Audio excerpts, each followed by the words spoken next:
Hey guys, and welcome to episode 2 of the Forecast, Forerunner's premier podcast. I'm Sam, this is Max. Ben, and that's that's me. Ken. Cool. Hopefully you saw last week's and the week before's episode, so you know where we're coming from. This is episode 2. We've got better, hopefully, and we'll continue to do so. So let us know. Give us feedback, like, subscribe. If you want to contact us, please do at universe@forerunner.com. Just basically, if you're enjoying what we're doing, share it with your friends and let everybody know. Hey guys, how's it going? Not bad, yeah, not bad. Yourself? Cool, yeah, not too bad. So I thought we should start off once again with what we've been playing this week. Mm-hmm. It doesn't necessarily have to be games, but here we are, so it might be a good idea. How about you, Max? I mean, what else would you been playing? Well, films, TV, whatever. A brilliant 12-inch record, who knows? But yeah, what have you been playing? Well, I've been playing a bit of Inside. No, and we've all been playing it. Yeah, so we've all been playing it, but we're going to talk about that a bit later on. We're going to talk about that a bit later. We've also, unfortunately, been playing another game called Dogos, which I had to review for another website, which, yeah, it's an arcade kind of shooter in the vein of something like Gradius or Xevious. Oh, yeah. But it's, you know, the less said about that game, the better. Okay. Yeah, it wasn't great. Just horrible controls, camera issues. Dogos. On the PC? It's a terrible name. And there's these enemies in it called Zeetnuks, which is like probably one of the worst sci-fi names I've ever heard. Yeah, man, that's rough. Yeah. Sounds like something from a Polish supermarket. Almost as bad as Cylon's in. Well, you had to review it, so you're charged with Cylons negatives and stuff on the go, pretty much. But yeah, so I don't know. I read it and it didn't sound like a great game. Yeah. So did you give it a mark out of 10 or? I gave it a 5, but I don't know. I see that as kind of an arbitrary thing. It's just it's not a very good game. So don't play Dogos? Dogos, yeah. Dogos? Not that you ever would. You'd probably never heard of it. Out on Steam or? It's on PS4 and Xbox One and Steam, I think. So expect that on PS Plus maybe next month. Cool. Okay. Yeah. No one cares about that game. Sorry, Dogos. How about you, Ben? Absolutely nothing. Cool. Pretty much Inside. I did it last night because I knew we'd talk about it. I mean, I wanted to play it, but other than that, a bit more of Deus Ex, really. Yeah, that's we'll get there. Yeah. Okay. Well, there you go. I too have been playing Inside. Got back into Fire Emblem Fates as well. You're a big Fire Emblem fan, aren't you? Not as much as Fire Emblem Awakening, which I would like to talk about at some point in the future. But I'm currently on the second part of Fates. I'm on, what did I play? I played Birthright, and now I'm on Conquest. Conquest I'm struggling because all the characters that I made a connection with in Birthright, I'm having to kill on the other side of the map now. So I'm finding that difficult, that all my friends and my past wife, actually, from another life, I just absolutely mowed her down. So if you're into alternate timelines and killing your friends, then Fire Emblem Fates is the way to go. Yeah. I completely forgot you were talking about games. Yeah, taking that out of context, it's like past life, another life. Okay. Feel free to edit that however you see fit. It's not going to get edited. So I figure we should jump into what will hopefully be a regular section. This is going to be called the Forerunner Fact Check, for lack of a better phrase. I went through, listened to the episode, as some of you guys did, from last week, and just basically found all of the things that we couldn't remember, all of the things that we fluffed, and I thought it was wise just to go through and let you guys know. So we were talking about Pokemon Go and how it's not necessarily going anywhere at the moment. Burn. The brave man on the Apple stage at the iPhone event, he was the project manager for Pokemon Go from Niantic, and he was called Tatsu Tamoro. And he hopes that you guys will be playing Pokemon Go on your Apple Watch very soon. We were talking about brilliant games that make use of the hardware they're on. And I mentioned something I thought might be called Device version 9 or something like that. That was actually a game on the iPad called Device 6 from Sumogo. And that was released in October 2013. And that was really cool. So if you guys like text adventures and that sort of thing, give that a go. Did you guys play Device 6? No. Okay, well, sorry. If you guys want to play a good game on your iPads, Device 6 is the way to go. I'll bear it in mind.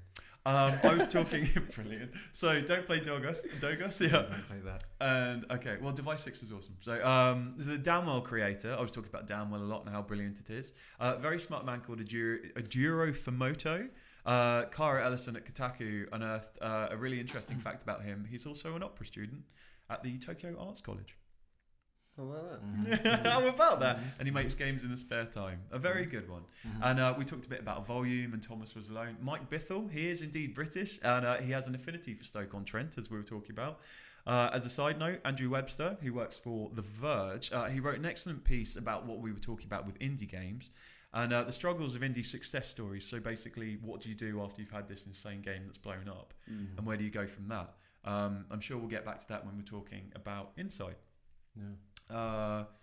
I've got it here. Just to remind you guys again, if you do like us, like and subscribe, all of that stuff. Okay. I wanted to ask you, Max, before we get into anything else.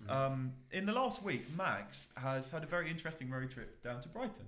Oh, that's right, yeah. And do you want to tell us a bit about that and what were you doing? Yeah, so we went down to the Chinese room to see and talk to Dan Pinchbeck. He's the creative director. Cool. And we made a little film with him about Rapture, and he kind of showed us around very nicely around the neighbouring parts of Brighton to a little village called Ditchling, I think. Ditchling, yeah. And it's very representative of what you see in kind of Rapture and the environments. Cool. And yeah, it was a lot of fun. Because what had happened is we had gone to it was like the first London Games Festival. That's right? Yeah. And we'd seen a talk with himself and Jessica Curry, his wife, who also did the score for the game. Yeah. And then their talk was just so, because I haven't actually played the game. I know that you, Alex, and I think Charlie have as well. Yeah. And obviously you guys were really taken by it. But the talk itself, like they seemed like really interesting. Like they knew what they were doing, and they kind of had a really strong concept behind the game. So we waited afterwards to see if they would like to do like a story. And was it their idea to kind of, because obviously we like doing stories that are kind of connected. You interview someone who's kind of in an environment that relates to the game or something like that. So I'm not sure if was it there. They were like, oh well, we based it on the village. Well, yeah, I guess Dan grew up in Sussex, like in the 80s. So I do think he linked a lot of the game to his childhood. He's an incredibly clever guy. Like I think both him and his wife, like they clearly, worked on it very closely together. Because if you watch it, it's about 4.5 minutes. It's kind of, so it's got this kind of post-apocalyptic feel in terms of like this slow motion stuff, but it's all on in that kind of in the area, the village or whatever, isn't it? But you kind of get in that brief period of time, you kind of get that they had a really strong idea for their game, and they really had a great idea for the idea of apocalypse. They localized the idea of apocalypse, basically, that in a sense, because obviously with games and movies and stuff, it's all zombies or it's all like destroyed buildings and stuff. But really, it was that kind of like more personal. Yeah, it's a very grounded apocalypse because I mean the village of Yaunton is very serene and pastoral. So it's a fictional village. It's a fictional village, but it looks like a village you might find patchworked version of their own homes, I guess, and stuff. And he was talking about how he related it to, in the 80s, his village was cut off, like a tree fell across the road or something, and for that brief moment in time, the village was like the world for them. And they're talking about how that is like the apocalypse. It's just really cool, There's loads of things about that game. Again, I haven't played it. I've now seen a lot on it, but it's kind of, again, so the idea of having a localized like apocalypse is quite cool, but also they set it in the 80s, but there's no tropes, there's no like neon lighting or like electronic music and whatever. So what we understand about the 80s is a very American kind of Los Angeles sort of idea. So the idea of the 80s being actually just small town, but even then it's still something. Films have done that, like if you have an 80s film, they're not gonna just go full on he was very clear he didn't want to smash players over the head with it. He just wanted somewhere where you could situate these people and kind of relate to them and kind of just put them in this place and know this is the period they existed, and hopefully that would make you care about them more. Cool. And do you think it did a good job? I think the game did, definitely. I say that as if I've played it, but from what they've said, the game's amazing. It's a slow-paced game. You definitely have to be in the right mindset for it, but it does something pretty different. There isn't something like it. Although there are walking simulators, that kind of genre. It's come from the right place, definitely. And I think the video as well is it's the first of something we're trying to do more at the moment. I think that's probably the best example we've done in terms of film of the kind of stories we want to tell. Sure. Because obviously we've been doing written stories for a while now, and I feel like we're quite comfortable with that. But now obviously this itself, we want to move into more kind of short film style things. Yeah. And I think that's definitely a very solid start. And I think it was a really good. And it was clearly a very personal game for him. So it was easy. You know, he went on at lengths about, you know, stories about the game and stuff. So it was super cool. He was so cooperative, and it was a joy to because like he's kind of like I know this is actually kind of a nice segue, but he's kind of reminds me of that kind of Ken Levine.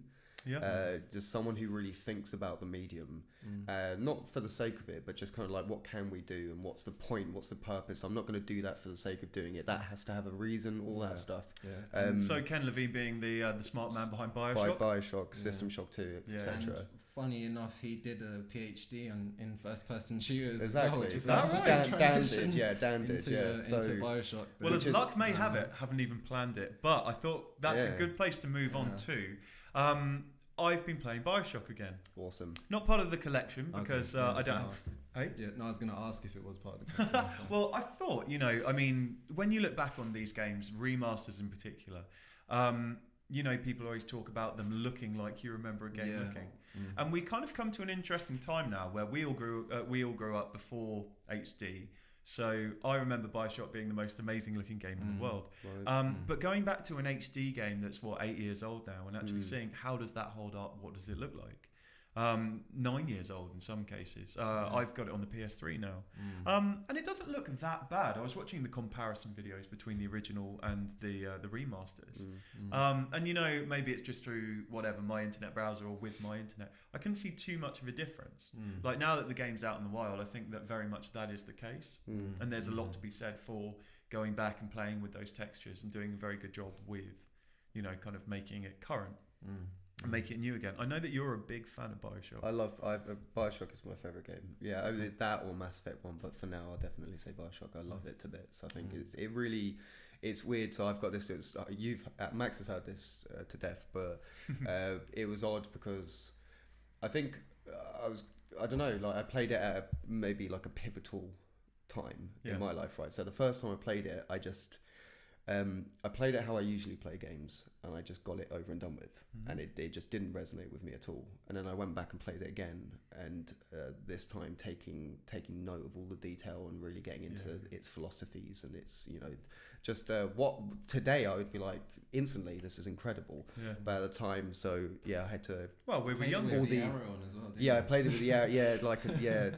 But this time I took it off. I took the arrow off. So if you don't know, obviously in the original Bioshock, there's an arrow that basically directs you to your objective. And the problem with that is it's such an engrossing world, and it's so detailed, and it's got that linear. The world itself has its own narrative to tell. It's incredible, right? So if you streamline that, you're just missing out on the game. So when I went back and I realized it's not about achievements, it's not about getting it over and done with kind of thing, and really appreciated it. It's hands down one of the greatest games I've ever played. I just think it's phenomenal. It's a brilliant game. I think a lot of people would agree with that. Exactly. No, obviously, like it's nothing new, you know, like in terms of saying it's great, but And so I wanted to talk a bit about, you know, with all the reviews of the collection, it's been interesting to see people go back, and there seemed to be a real kind of sea change towards Bioshock 2. You know, when it came out, the reviews were very positive, you know, high 8s, 9s, that sort of thing. And since then, because people have realised that it wasn't necessarily needed, shall we say, you know, it wasn't Ken Levine's studio. I believe it was 2K Marin. Having said that, it was 2K Marin, but there were people from Irrational that went and worked on it. That's right, It was in the right hands for it to be not, you know, like if it's not Ken, it's the right people. And some people that then worked on the Minerva's Den DLC, they went to the Fulbright company and worked on Gone Home as well. And so we're going to talk about Gone Home in a second, just about, you know, like the idea, listeners, viewers, like how do you feel about, as Max calls them, did you say walking simulators? You know, the idea that becoming immersed in a world, if you look at kind of System Shock 2 and Bioshock as immersing yourself in a place and how far that's come now, game developers, they've stripped away the mechanics. Can I just say, like, that walking simulator is a bit of a derogatory It term. is, I it don't is. really like it myself. I'm just saying it because that's what everyone It's calls it. become the done thing. But yeah, I'd change that if I could. Yeah. Well, whatever the kind term for yeah. walking simulators is, but the idea that, you know, in a world where Bioshock, it used to have the artifice, or well, the layers of mechanics of using the wrench, using the plasmids, but we've got to a point, you know, I think it's very much both creators and players. They're a lot more comfortable with the idea of just the story driving. Like Ben's saying, the best thing about Bioshock is rapture, and I would agree with that. Yeah. And so the idea that with everybody's gone to the rapture. I mean, the problem is, you say like people are more comfortable doing it these days. They were doing, that's the way you made a game before. Yeah. Like you didn't like, that's the kind of chafing issue with Bioshock Infinite for a lot of people, is that it didn't take the time to kind of show you this unbelievable universe, or this city in the clouds, right? There was a lot of distracting shooting mechanics, which is obviously a very modern distraction for game design. You know, bigger, better. That is exactly what Dan says in the video we do. It's like bigger, better, blah blah blah. But it's like that's what games did. Like no one was. I doubt Ken Levine at the time was like, oh, well, actually, maybe he was. Maybe I'm mincing my words, but it's kind of, that's what games were. Yeah. Which is why when we get to it, fine. But like Inside, that's one of the reasons I love that game. But we'll get to that part. Infinite's an interesting one because it does an interesting thing with its world, is that when you go there before it's all fucked up. Yeah, you kind of exist in. That's a good point. You kind of exist in the world a bit and see it in all its kind of utopianness and. Well, don't get me wrong. The shooting wasn't necessarily one of my gripes. However, I still would have preferred some more downtime. You know, and then now you've got games that are dedicated to that downtime. There's there's no shooting. It's just atmosphere and storytelling through environment. Even in something like Uncharted 4, which we talked about last week, it has a lot more of those downtime moments when you're just walking around, not doing much. And we want to go back to that now. But it's like the man behind the camera, Charlie, was saying, you know, just he spent over an hour just walking around the attic in Uncharted 4, and like. There's a lot to be done with that, you know. Yeah. So we were talking about Bioshock 2 and just talking about that. The creative director was a guy called Jordan Thomas, and I just wanted to say, you know, kind of what a monumental task that must have been, returning to Rapture in a way. The thing, it would have been, and you know what, Bioshock 2, and I said at the time, like it's so good. Yeah, like, it's such really a great. cool. Actually, you know what? That's the thing. You Max probably knows this, but. The reason I went back to play the original is because I played 2 when it came out and was like, oh, this is the golden standard, this is insane. And I was like, I should probably give 1 a go again. And then I did, and I was like, oh, all right, this one, you know. But, oh man, 2, nothing, I mean, again, it kind of suffers from the same stuff the first one did, in that at the end, the pacing kind of goes a bit, and it's just like you're shooting so many big daddies and big sisters, it's like, what? But generally speaking, what a phenomenal follow. I fucking loved it. The biggest issue that plagued Bioshock 2 is that you're just going to this place which you already know, and that was the biggest draw of the first game. Yeah. So it's kind know I already know Rapture. But I don't get that argument. Why wouldn't you want to see more of somewhere you like? I just don't get. I felt like it's such an argument for the sake of it. You know what I mean? Like, because I mean. I think it's just because when you hold it up to something like the original Bioshock, which is one of, you know, you have to, it's but such a seminal game, you're inevitably going to get. You do, but for it to be a studio that was partly the same people, mainly not, to come out with that kind of sequel, you know. But yeah, you're eager to say something. No, not at all. No, well, what I was going to talk about was, you know, like we're talking about the fact that we've kind of got to, for lack of a better phrase, this walking simulator. And Ken Levine, whilst he's still working with Irrational on something, he is currently working with Interlude on an interactive Twilight Zone program. An interactive Twilight Zone program. Okay. So, you know, in theory for VR, that sort of thing. And the quote I wanted to pull, I've written here that it makes a sensible fit for the creator of such dramatic, unlikely storytelling to want to do something. You know, like Bioshock. I was going to say, when we do finally get to Inside, we keep hinting at Inside, but Inside could have been an amazing episode of the Twilight Zone. And Bioshock could have been, you know, like... Bioshock deserves to be a film. I know it was in development hell for a long time. But Ken Levine was quoted recently as saying interactivity is a spectrum. It's not binary. And the idea that, you know, as games do mature and they grow, I mean, I'd be really interested to see what he's going to do next. But clarify that for me. What does he mean, and how do you interpret like not binary and spectral? Well, exactly like you're talking about, the fact that Rapture is telling this story, that spans generations, spans decades even before you get there, but then purely by kind of the mechanics of the game, you've got an arrow at the top of the screen. I see. Yeah. So interactivity actually being this thing that it doesn't just have to be what we understand it to be in first person. Yeah. And I wanted to talk a little bit about first person as why you guys think first person has become the go-to standard for storytelling. I mean, obviously it's immersive. The whole point of first person in terms of writing a novel is important, is because it puts you right in that character. You'll never feel more at home than in someone's skin when they're saying, and I was there, this is what I was doing. Yeah, no, that's yeah, I mean, I don't know what to say to that. I don't... Shooting, surely. I mean, the kind of... No? Like... Yeah, I mean, do you think first person is the kind of gold standard for storytelling? Well, I find that so interesting because, say, 25 years ago, 2D was, for the limitations of technology, that's where we were. But also, like, for instance, there's a slight resurgence, but for a long period, there was a death of one of my favourite genres, but in terms of 3D platforming, that's a 3D thing, and that 3D, third person. Genre, and that kind of went because I can't remember what I read, but I think it's that kind of GTA effect where everything went a bit more. Well, it's funny you say that because mature shooting and etc. Well, I always see it as the jump between Jack and Daxter and Jack 2. Yeah, that's the GTA effect. That's what I watched. That's why I think that's why I watched. It was the making of. It was the Naughty Dog. That's it. It's the Naughty Dog. Exactly. That's what it is. Oh, really? And they kind of succumbed to that kind of generational jump. Moving with the mainstream. And kind of listeners, viewers, like the idea that every generation has its thing.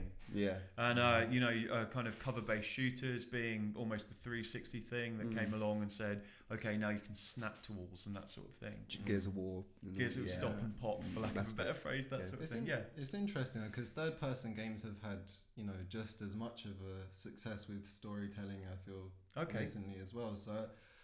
There's definitely something to be said for being able to put yourself in your shoes in a first-person game, but I would say this is where my preference lies. Is that if I want to experience a world, like a really interesting one, I prefer it in first-person. Not necessarily shooting, but I prefer Deus Ex and Bioshock are some of my favorite games, and it's because granted Deus Ex switches, but I love that it's. Because you're the camera in a sense. Yeah. That's actually something. If it isn't done right, first person can kind of make me feel like I'm disconnected from the character. I just feel like I'm not saying this happened like in Bioshock. It does it really well, but with some games you kind of feel like, I'm not really this person. Whereas in something like The Last of Us, I like having a sense of who this character is and seeing the way they move. Last of Us is a great point. And the way they animate, and it makes me understand the character more. I guess it's just different, but. Sometimes I do. Maybe there isn't a reason. Maybe. I mean, the reason for first person and its dominance is definitely the Call of Duty effect and all that. So it's not necessarily because it's the better way of telling a story. It's because it's the most immediate immersive experience for the casual gamer, if you will. It's shorthand. Exactly. But. Then again, its capacity for storytelling is going to change with VR, first person. Obviously, you know what I mean. So VR is really that's another key, because element. I imagine most VR games will have to be first person, or to really put you in that world. Yeah, definitely. I'd imagine it'd be pretty awkward if you're looking at someone through a VR. But the concept of maybe not third person has always been, obviously we know it and it's incredible, but games have always been that medium that is inviting you into a world, and it's meant to be immersive. And third person, if you were remaking the concept of a game, it's kind of strange to think that you're controlling this guy and you're the camera. Yeah. It definitely comes from the 2D, so you'll say like the heritage. So that's where it makes sense. And it's like, well, why don't we do that in 3D? Zelda perfected the camera, all that stuff. Well, and so not to kind of go down that rabbit hole too far, but the idea that Mario 64 and the Ocarina of Time were being developed at the same time, with the notion of Z targeting in Ocarina, so something locks on and you just hold down that button, revolutionary at the time. Yeah, completely. I remember when I was at university, one of my flatmates, he was doing a paper on kind of heads-up displays and how to justify that, how to automatically engage someone, and the idea that right at the beginning, if you guys remember, right at the beginning of Mario 64, Lakitu, the little dude in the cloud, he actually comes along and he introduces himself as, I'm going to be filming you doing this. If you control me round you, you'll always know where you are. But you end up, isn't it somewhere in the mansion? You can see him in the mirror. Yeah. I mean, you completely forget about it, apart from when you see him in the mirror. But it's so intuitive that you got the C buttons and you just kind of scroll around. And off the top of my head, I can't remember another situation in a third-person game where they've actually contextualized a dude in a cloud floating around. It's a really funny way to kind of like break the fourth wall and actually make the camera a character. But it's interesting that hasn't been really done again. But going back to my point, VR kind of is where it's interesting. Is that obviously logically it's first person. And like I'm saying, if you were to create games again, you'd think that the first thing you'd think about is first person. But then Doom is something, or not Doom, sorry, Castle Wolfenstein is something that blew everyone's mind. And they were like, oh, you can do it in first person. I just find it strange that that's actually the thing that followed third person and 2D. You know what I mean? When you say it's the most natural, yeah, in a way. I guess obviously it's defined by the technology at the time and etc. But it's just kind of an interesting, And so, listeners, viewers, how do you think that VR, what's a smart way to use VR that isn't first person? Where are we going with it? Do you guys have the solution? Let us know. Is it universe@forerunner.com? Universe@forerunner.com. There you go. Like and subscribe, don't forget. Okay, so actually that moves us nicely on to, we're kind of talking about perspective and narrative in games and how to immerse a player. Who wants to talk about inside? Well, I kind of, so like, not to like... Feel free to not talk about inside. Well, because like we digressed and we had like, I really want to talk about Ken Levine. Where were we originally? I really do. Like, I know, so not strictly going back to Bioshock, but... We'll get back to inside. We will, eventually. That interview was Max showed it to me. So I didn't actually read it, so I can play the idiot in the room about Ken Levine. But please do tell us about this interview. Well, I mean, it's exactly what you want, essentially, in this day and age where you're pressing game developers for certain answers about the processes of making games and stuff. A lot of it feels disingenuous, which is fine. They've got there's corporate procedures and all sorts refraining them from being particularly honest, but with how games have gone, and yes, like there are certain companies that do certain things that really does bother the community or gamers or whatever. It's just nice to get an honest answer to what it's like making a game and stuff. It's the kind of thing that you wish, like, with Destiny, you'd be like, okay, but why'd you do that? And you just got a straight answer. And while Bioshock and Bioshock Infinite aren't games that I felt were kind of like undercut or underhanded players, forgive the phrase, but his responses were so human. He did so good. He did a really, really candid interview with Ken Levine, and it was Rolling Stone. Rolling Stone, yeah. And it was so great. Like, Ken was just so revealing and so honest about the whole process of making Bioshock and what he thought was good and what he still doesn't like now, and how he thinks he may never make another Bioshock because of how grueling he found some things. And it was really fascinating. There's all sorts. It's like Ken Levine has obviously become a personality, which it's something that is rare within video games. You associate games with companies, Maybe not back in the day, but these days you associate And them with I was companies. going to say, you know, for what was the longest time such a nebulous industry, people just did not know what was going on, how games were made. And so to actually have personalities, you know, kind of the rock stars of the industry, be it the dudes from Grand Theft Auto, or I mean, it speaks volumes that Ken Levine is such a voice. Well, you've got your John Romero's, and now Miyazaki with From Software. You know, your Hideo Kojima's.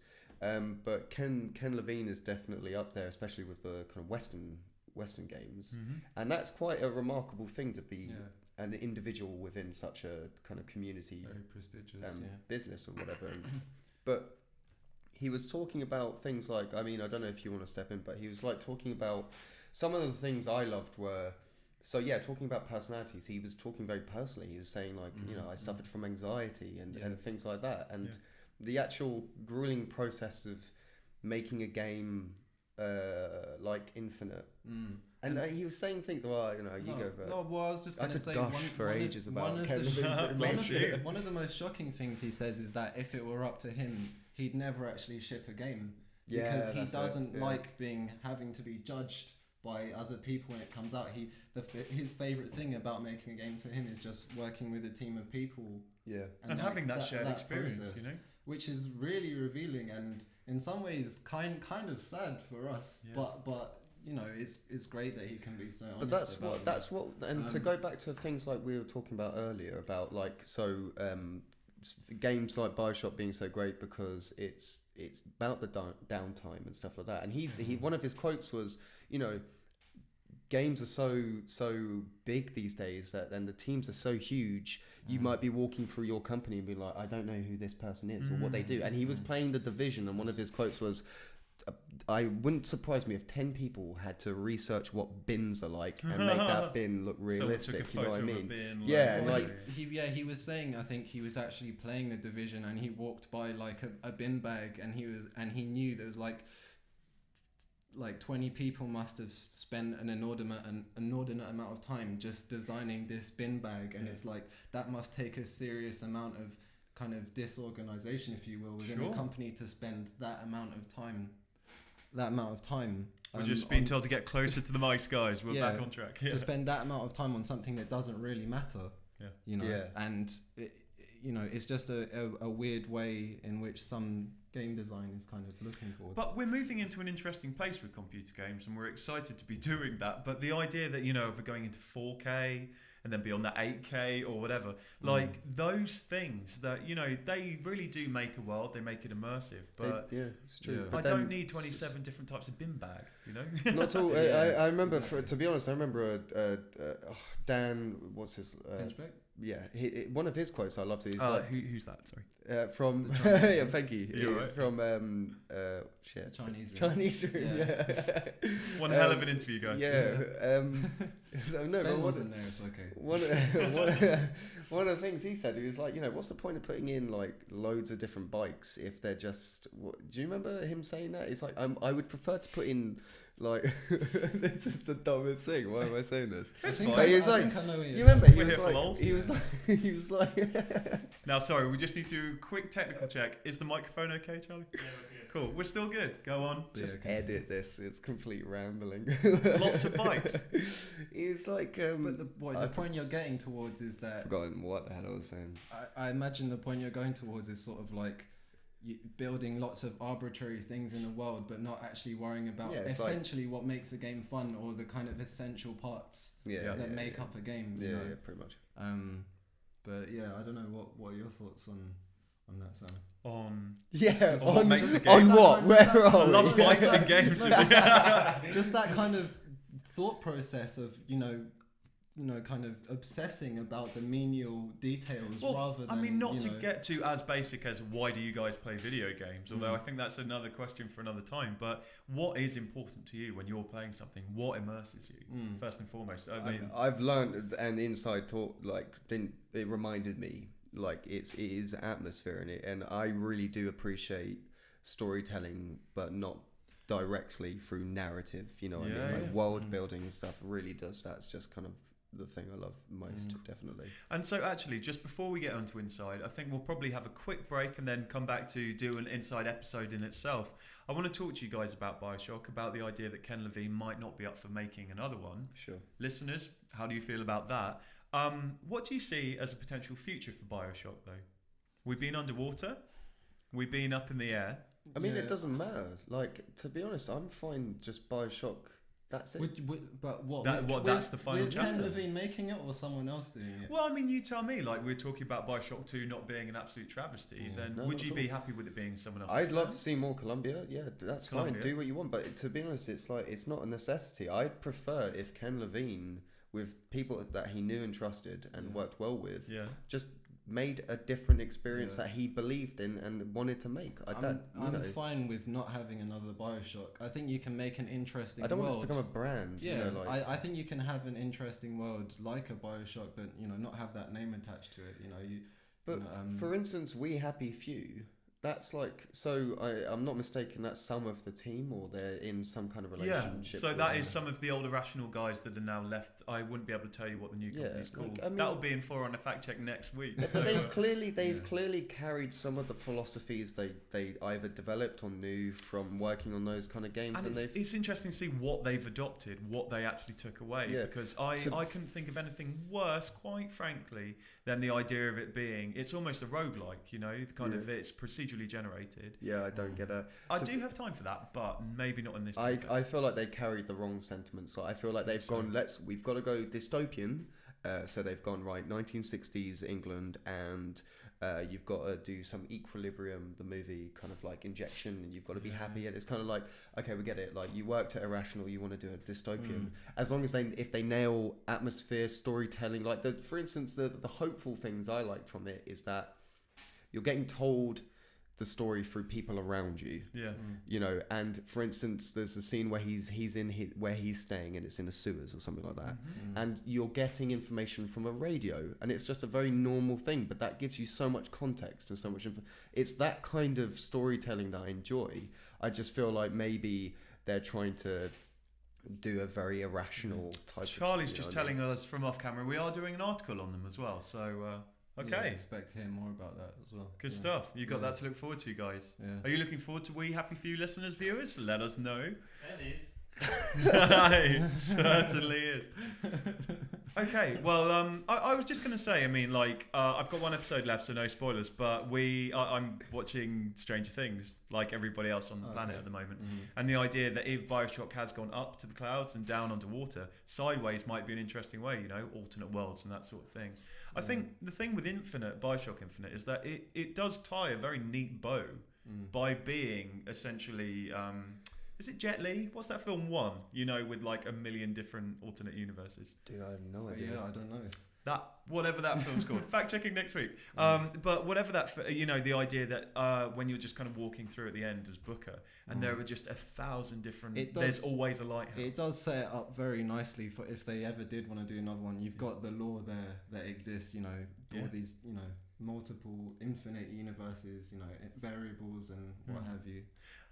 Yeah, go on. Yeah, no, I was just thinking about that and thinking it wouldn't be hard to create just another insane universe and still tie it back to the lore of Bioshock. But also, like, again, going back to the interview with Ken Levine, one of the things that I found fascinating, which kind of makes me feel like, they don't have to stretch the brand as far as they feel like it, whatever, and someone else can make it, that's fine, whatever. But he was saying, like, with Andrew Ryan, he could empathise with his philosophy. He understood it, even if it is an extreme. It's something he empathised with. Comstock just wasn't someone he could, understand. Okay. And I feel like that has an effect on how you shape the world and blah blah blah. I feel like, I feel like for me, the original Bioshock's dystopia is more believable, more grounded in some kind of humanity. Oddly, as odd as that sounds, compared to the fantastical Columbia, if you know what I mean. Just as an interesting side note. And well, exactly like you're saying, I love the idea that maybe if there isn't another Bioshock, though, there's one, and then there's three, and there's such perfect polemic opposites. Kind of like that, like you're saying about Comstock. Adam Levine? Ken Levine, sorry. Ken Levine, sorry. Adam Levine's the guy from Maroon 5, I think. So that's bad for me, I guess. But so Ken Levine, basically the idea that, like you say, he with Andrew Ryan, he could empathise with that, and then as an alternative. So he's coming at it basically the yin and yang, and so I would be really interested. We're just about to go for a break, but also just to harp on about the Vita once more and just complain about Vita, not getting any games or anything like that anymore. He did have an idea to do essentially Final Fantasy Tactics on the Vita in Rapture, and that was going to be the Bioshock game that Ken Levine announced. And that would to be this something day, different. seriously, like. Hey, more Rapture, go for it. Wow. Hey, I mean, if the next Bioshock's back in Rapture, I'm all for that. 4K underwater Rapture. City, go wild. True. Do what you want. Very true. But I mean, even going back to the 2007, 2008, playing it on the PS3, that moment when you're going in and the fucking squid flies over the top of you, it looks great, and it's still, and it's old now. And the thing is, absolutely amazing. Just before, even at the time, I remember thinking, this isn't the best looking game ever. There were things like when I shot an enemy, they'd kind of go frame rate drop, and it's just but. It's besides the point. It's the actual design, the artists behind that world. Phenomenal job. That's the thing that mattered. And, the color palette, everything. It's just incredible. Yeah. So to sum that up, I think Bioshock. Yeah. Well, I think Irrational now enter the vault along with Naughty Dog as bands we really like, creative studios we really like. Just as I really, it's not just because Charlie gave me a little stare down. I am really looking forward to We Happy Few. I just wanted to say some skepticisms, if you will. Hey man, this is editorial. And also, out of to be honest, Max knows this. I'm always skeptical before because I don't get my hopes up anymore. I think we can call it a healthy amount of skepticism. Yeah, there you go. Yeah. The opinions of individuals do not reflect Forerunner as an overall company. Cool. Okay, we're just going to go for a break, and when we get back, we'll be talking about Inside. Finally.